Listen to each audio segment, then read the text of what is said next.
7번 한번 보도록 하겠습니다. 7번.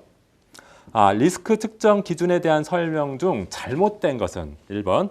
변동성은 분포의 표준 편차를 말하며 이는 평균을 중심으로 어느 정도 퍼져 있는가 하는 산포도, 산이란 산 분산됐단 말이죠. 산포도를 측정한다. 무슨 소리냐면요. 일반적으로 변동성은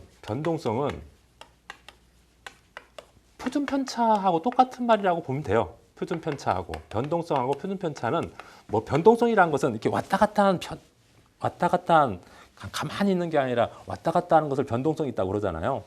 그것은 표준 편차. 다시 말하면 표준을 기준으로 해서 편차가 얼만큼 나느냐. 예를 들어 표준이 되는 평균 수익률이 10%라고 했을 때 A 자산은 11%에 있는 것도 있고 B 자산은 8%에 있는 것도 있고 C 자산은 뭐 예를 들어서 3%에 있는 것도 있고 D 자산은 예를 들어서 17%에 있는 것도 있고 이런 것들 여러 것들 이렇게 분포되어 있겠죠. 평균 수익률을 기준으로 해서 여러 자산들이 이렇게 분포되어 있는 거. 이런 것들을 측정해서 변동성을 측정한다는 거죠. 그러니까 평균에서 얼만큼 떨어져 있느냐, 요 편차가 얼만큼 돼 있느냐, 요것이 표준 편차이고 변동성이라는 말입니다. 1번의 의미는 그런 거고요. 그다음 2번, 베타나 델타는 리스크 요인에 대한 민감도 측정치이다. 요런 베타, 수정 듀레이션, 델타, 세타 이런 것들은 민감도 지표에 해당한다. 민감도 지표에 해당된다는 거 이것도 맞는 얘기고요.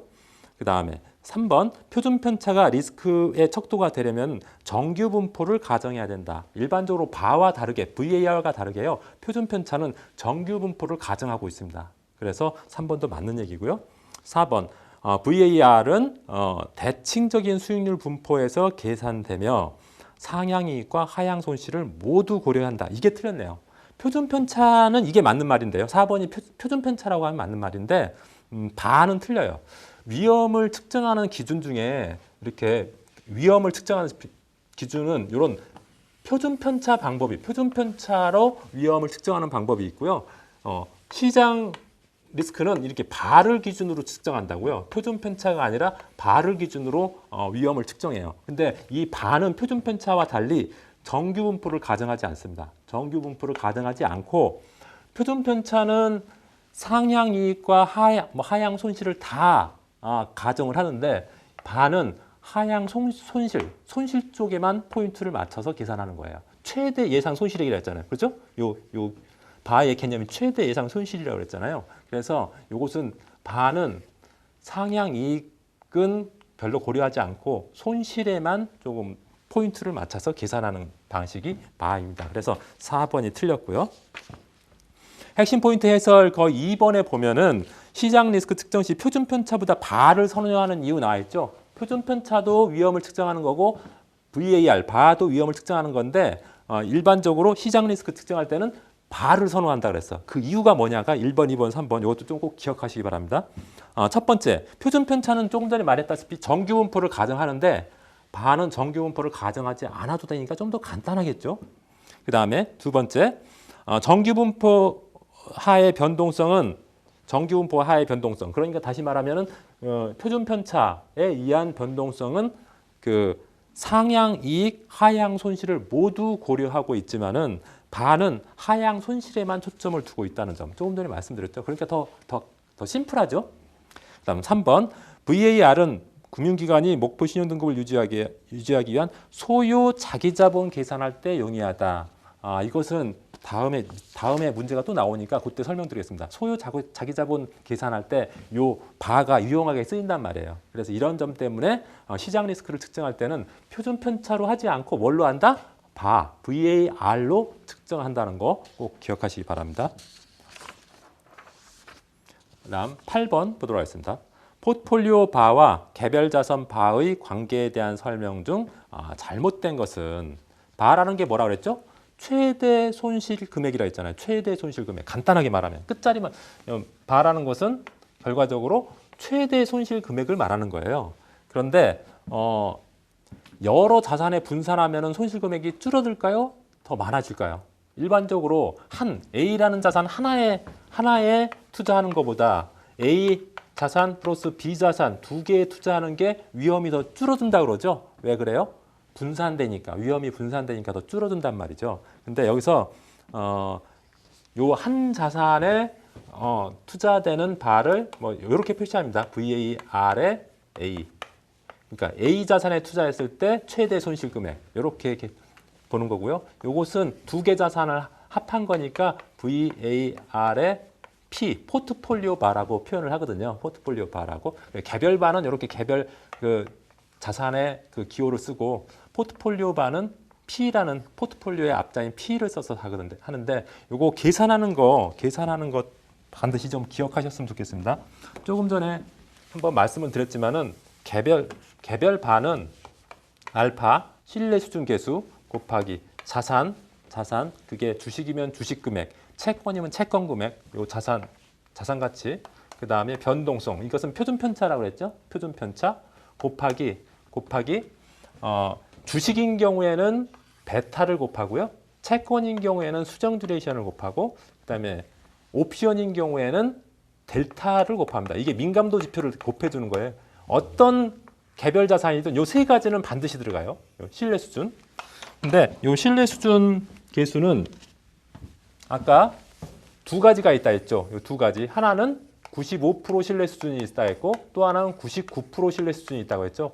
여기 95%짜리는 1.65라는 상수를 곱하고요. 99%에는 2.33이라는 상수를 곱합니다. 그래서 문제에서 만약에 개별 주식 A의 바가 얼마냐 그런 거 계산할 때 문제에서 이런 게 주어져요. 신뢰 수준은 95%를 한다. 주식 A 주식은 지금 100억이다. 뭐 변동성은 지금 5%다. 베타는 예를 들어 0.7이다. 이렇게 주어진다고요. 그래서 개별 바를 구할 때 이 공식만 알고 있으면은 무조건 다 맞출 수 있죠. 금방 맞출 수 있습니다.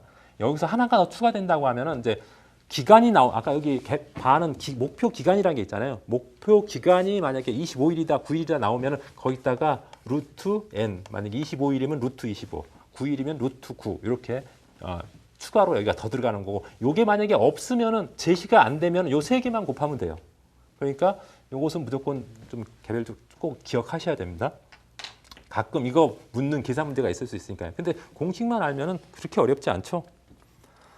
그 다음에 A와 B로 구성된 A 자산과 B 자산, 예를 들어서 A가 삼성전자고 예를 들어서 B가 하이닉스라고 하면은 두 개의 자산으로 구성된 것은 포트폴리오죠. 두 개의 자산으로 그런 것. 요거 구하는 방법도 꼭 기억하시기 바랍니다. 요것은 어떻게 구하냐면은 이렇게 구해요. VAR의 A의 제곱 플러스 VAR의 B의 제곱 플러스 2로 곱하기 VAR의 A, VAR의 B 이렇게 구합니다. 좀 어렵죠?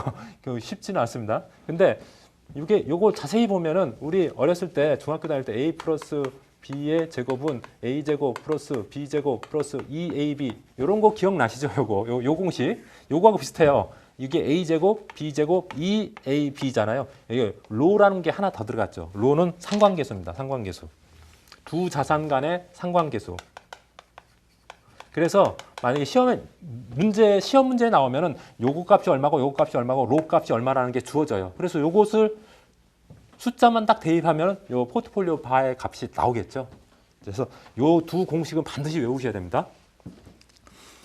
문제 한번 보겠습니다. 1번. 일반적으로 포트폴리오 바는 개별 자산 바의 단순합보다 작다. 이게 무슨 소리냐면은 포트폴리오 바는 두 개 자산을 합한 거잖아요. 그래서 그 두 개를 합하면은 바는 위험이죠. 바는 최대 손실 금액이니까 손실 금액은 적어지겠지. 하나 했을 때보다 두 개 하면은 손실 금액은 적어지잖아요. 그래서 1번은 맞는 말이겠죠.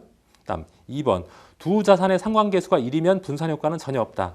분산 효과라는 말은 다른 말로 표현하면은 VAR 감소 금액.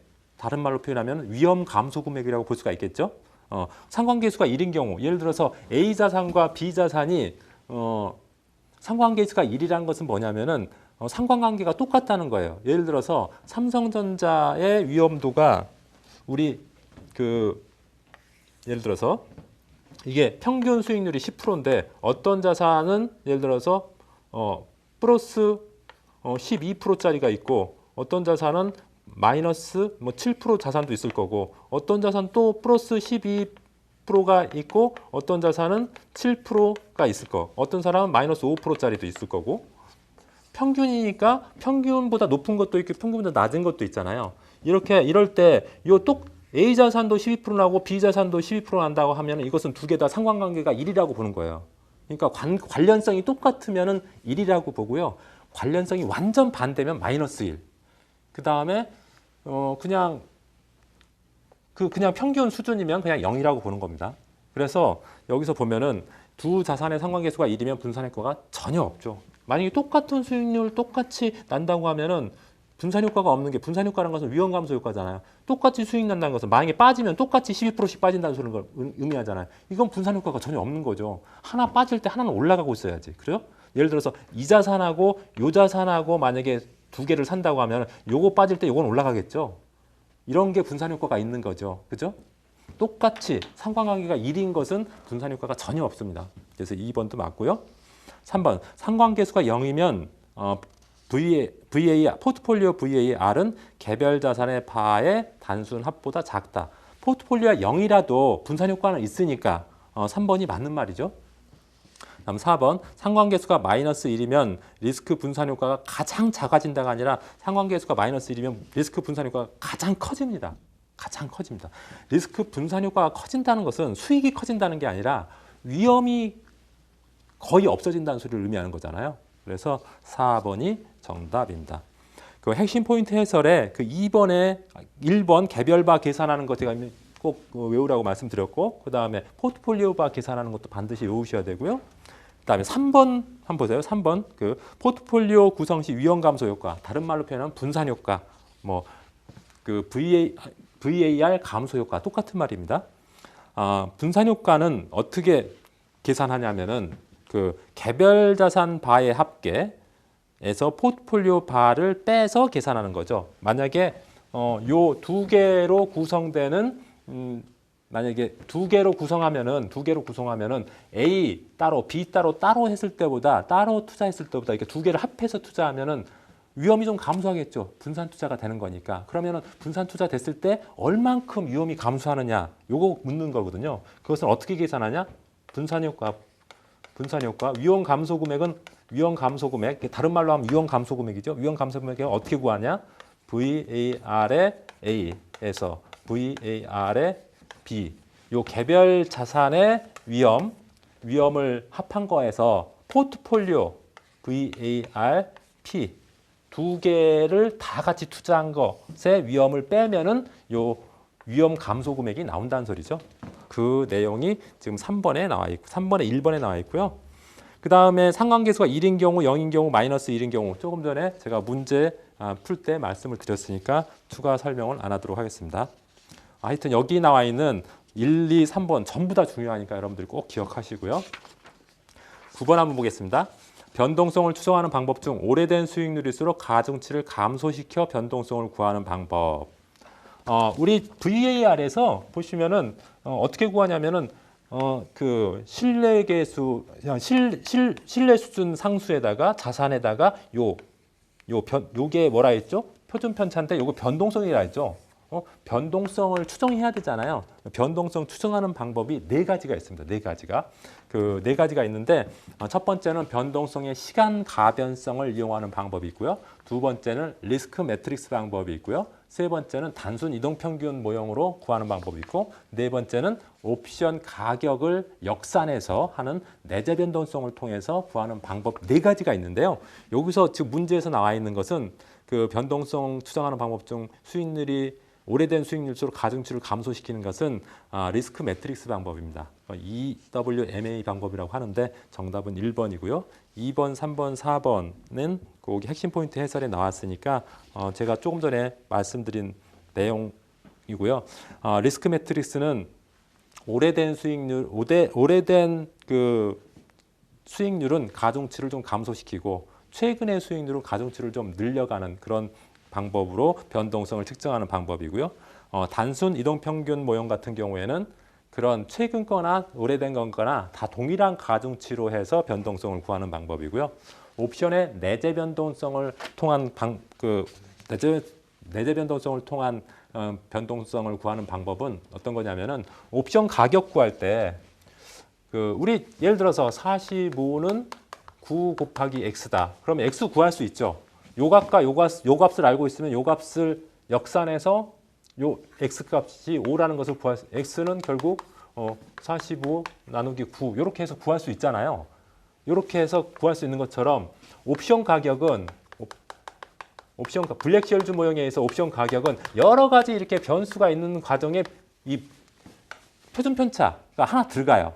하나 들어가. 그러면은 요것만 모르고 나머지 변수를 다 알면은 요거 변수를 다 알면은 요 변동성을 역산해서 구할 수 있겠죠. 이렇게 역산해서 구하는 그 변동성 추정 방법을 옵션의 내재 변동성을 이용해서 옵션 그 변동성을 구하는 방법이라고 합니다.